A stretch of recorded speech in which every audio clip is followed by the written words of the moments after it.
Burundais ont commencé à voter jeudi sur une vaste révision constitutionnelle destinée à renforcer le pouvoir du président Pierre Nkurunziza. L'homme aspire à occuper ses fonctions jusqu'en 2034.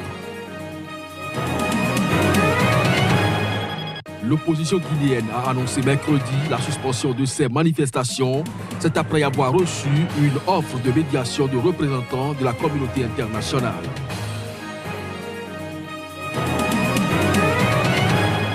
En Gambie, Human Rights Watch et Trial International ont fait mercredi de graves révélations. Ces ONG dénoncent l'exécution sommaire d'une cinquantaine de migrants originaires du Ghana et d'autres pays d'Afrique de l'Ouest. C'était là le sommaire du journal. Nous sommes le 17 mai, mesdames, messieurs, bonjour et bienvenue. Les Burundais ont commencé à voter tôt ce jeudi sous une vaste révision constitutionnelle destinée à renforcer le pouvoir du président Pierre Nkurunziza et qui pourrait lui permettre de continuer à occuper ses fonctions jusqu'en 2034. Dès l'ouverture des 11 076 bureaux à 6 heures locales, soit 4 heures GMT, les Burundais ont afflué aux urnes pour ce référendum. Quelques 4,8 millions d'électeurs doivent s'exprimer par ce référendum sur cette réforme qui consacre définitivement la dérive totalitaire du pouvoir observé ces 3 dernières années.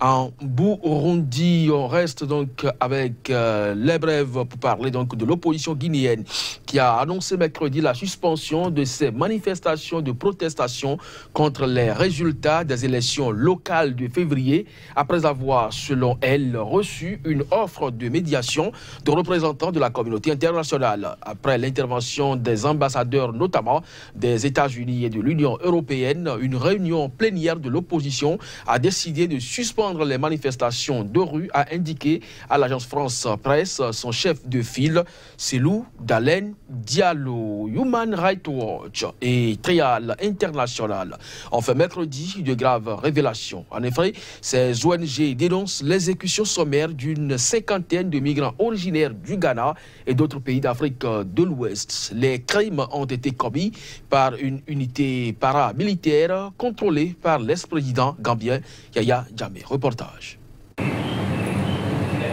Les meurtres remontent à juillet 2005. Étaient alors visés des migrants clandestins. Parmi eux, 44 Ghanéens et plusieurs Nigérians, Sénégalais et Togolais.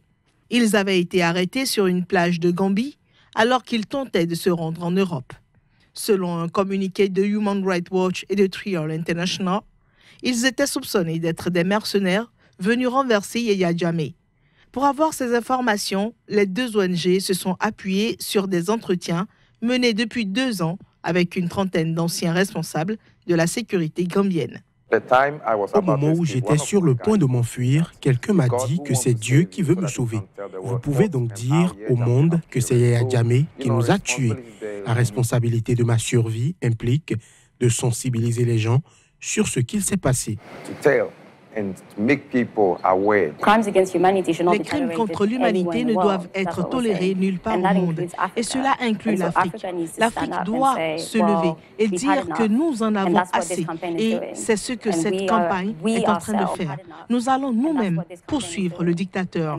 Et nous allons nous assurer qu'il soit jugé. Et nous allons nous-mêmes nous assurer qu'il soit reconnu coupable.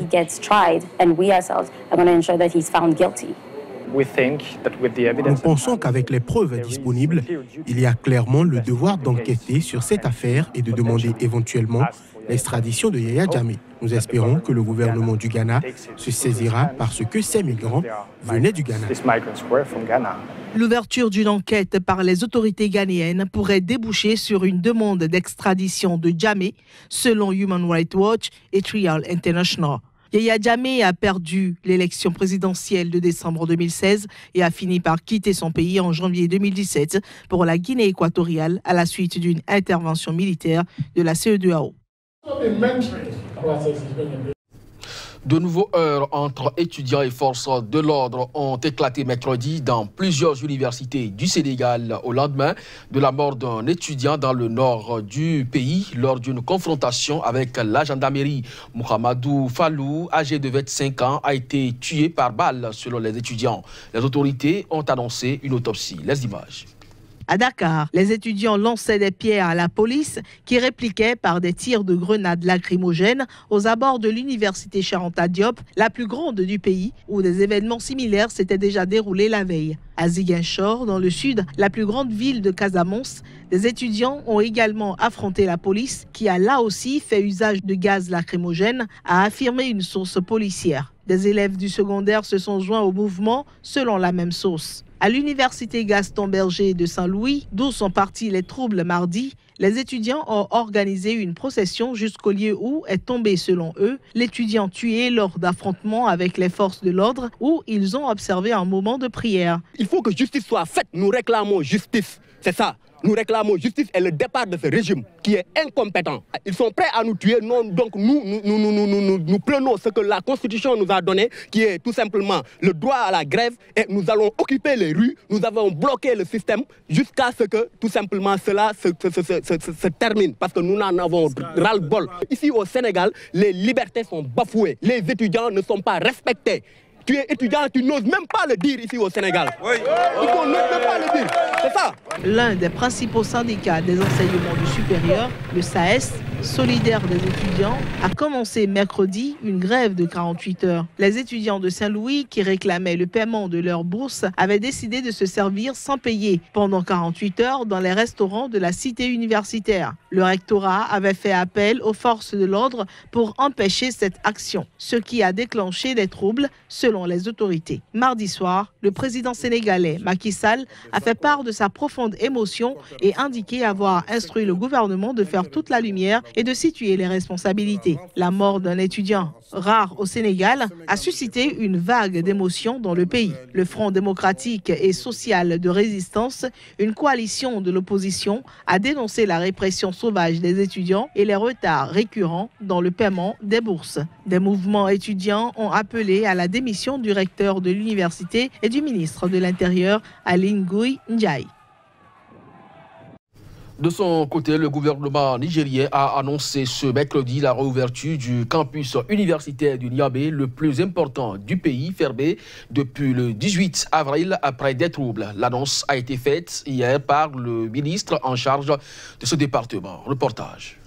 La décision de rouvrir le campus intervient après la levée ce lundi d'une grève illimitée des étudiants, a déclaré le ministre de l'Enseignement supérieur Yaouza Sadissou sur une télévision locale. Le ministre a également ordonné la réouverture de petites universités dans 7 régions du pays, fermées après le déclenchement de la grève. L'Union des scolaires nigériens, un syndicat qui recrute du primaire jusqu'à l'université, avait lancé une grève illimitée le 20 avril pour exiger l'annulation de l'exclusion en mars de 5 étudiants, la réouverture du campus de Niamey et l'abrogation d'une décision du rectorat autorisant les forces de l'ordre à assurer la sécurité de l'université. Les étudiants exigeaient également l'appurement de plusieurs mois d'arriérés de bourse.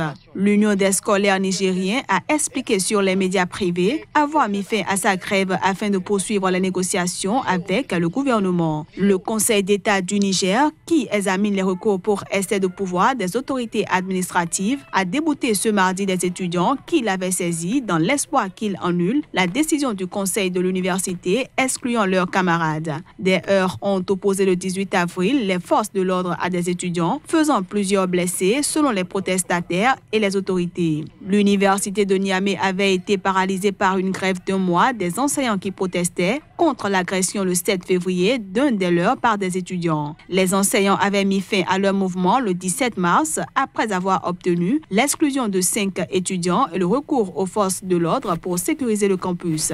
Le Niger compte 8 universités, une par région, totalisant plus de 37 000 étudiants. Celle de Niamey est la plus importante avec 23 000 étudiants.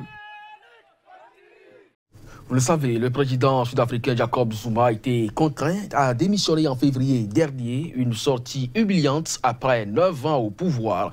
Mais l'ancien homme fort du pays, empêtré dans de nombreux scandales et ses nombreux fidèles, semble bien déterminé à ne pas avoir dit le dernier mot.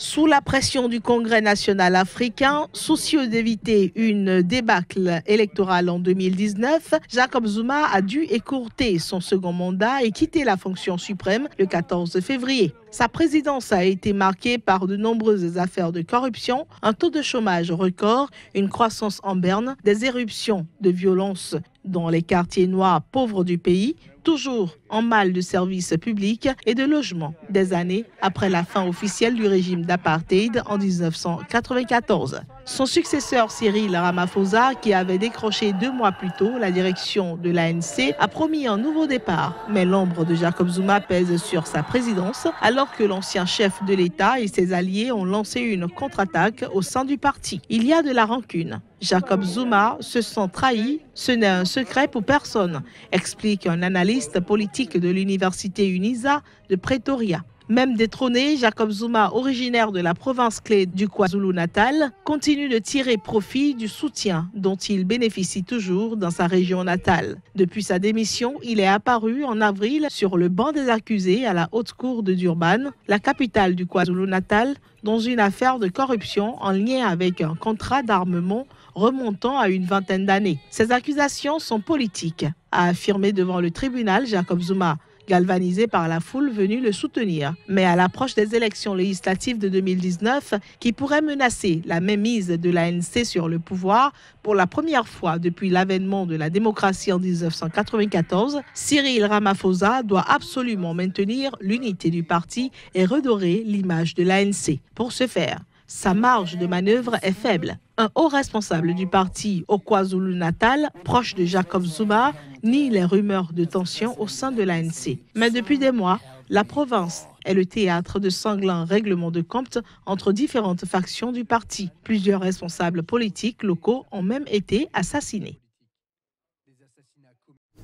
Procès en France ce jeudi de 22 militants de Greenpeace. Les intéressés sont jugés pour s'être introduits dans la centrale nucléaire de Croasse le 28 novembre 2017. C'était pour alerter les autorités sur la vulnérabilité des piscines où sont entreposés les combustibles usagés. Reportage. Les 22 militants de Greenpeace qui s'étaient introduits en novembre dans la centrale nucléaire de Croasse-Metz à Ardèche sont jugés à Privas, en France, 3 mois après un procès similaire en Moselle. Là, 2 militants avaient été condamnés pour la première fois à la prison ferme. L'audience de ce jeudi se tient devant le tribunal correctionnel. En effet, avec cette intrusion, Greenpeace souhaitait pointer des failles dans la sécurité des piscines d'entreposage du combustible usé. Des militants avaient laissé des empreintes de main à la peinture sur un de ces bâtiments pour démontrer leur accessibilité.